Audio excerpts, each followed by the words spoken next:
বিসমিল্লাহির রহমানির রহিম। সেহরির খাবার রেডি করছিলাম। ছেলে মেয়ে দুটোই একটু মার্কেটের দিকে গেল। ২৭ রমজানের রাত্রি আজ। এশার ও তারাবি শেষ করে নিয়ে আমি অনেকবার বলাবলি করার পরে দুই ভাই বোনে মিলেই বের হয়েছে। আমাকে যেতে বলেছে, আমি যাইনি, আমার রান্না বাড়ার কাজ আছে দেখে। দেখতে দেখতে রমজান মাস তো শেষের দিকে। বাচ্চাদের কেনাকাটা এখনও শুরুই করেনি। অনেক বলে কয়ে মেয়ে এবং ছেলেকে পাঠালাম। দুই ভাই বোনে মিলে খুঁজে যত কিছু পছন্দ হয় নিয়ে আসবে। মেয়ে একা যেতে চাচ্ছিল না, আমাকে যাবার জন্য অনেকক্ষণ দাঁড়িয়েছিল, আমি যাইনি। বলে দিয়েছি যদি প্রয়োজন পড়ে ওদের আব্বুকে নিয়ে তারপরে যাবার জন্য।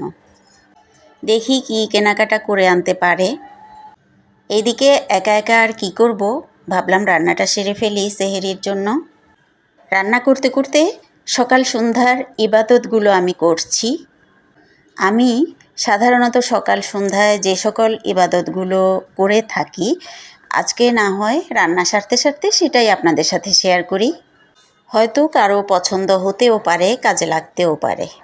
সকাল সন্ধ্যার আমলের মধ্যে আমার সর্বপ্রথম আমল হচ্ছে দুরুদ শরীফ পাঠ করা, দুরুদে ইব্রাহিম, যেটা আমরা সবাই নামাজে ব্যবহার পড়ি, সেটাই আমি ১০০ বার পড়ি।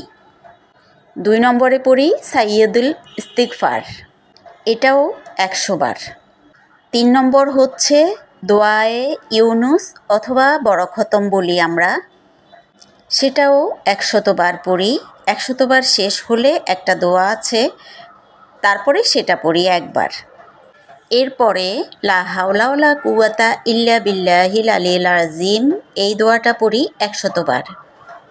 এরপর পড়ি সুবহানাল্লাহ ৩৩ বার, আলহামদুলিল্লাহ ৩৩ বার, আল্লাহু আকবার ৩৩ বার।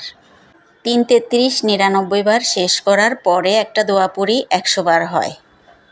এর পরবর্তীতে পড়ি শুধু আস্তাগফিরুল্লাহ ১০০ বার। এই ৬-৭টা দোয়ার সাথে সাথে আরও ৫-৬টা দোয়া লিখে দিয়েছিল আমার ছেলে আমাকে। মনে রাখতে পারি না, আমি এইগুলো মনে রাখতে পারি এই জন্যে যে ছোটোবেলায় এগুলো আমল করতাম, শিখেছি মক্তবে, তাই সহজভাবে এগুলোকেই আমি আমার সকাল সন্ধ্যার দোয়ার তালিকায় অন্তর্ভুক্ত করে নিয়েছি এবং সেই মতো নিয়মিত আমল করার চেষ্টা করি। ভালো থাকবেন সবাই, আল্লাহ হাফেজ।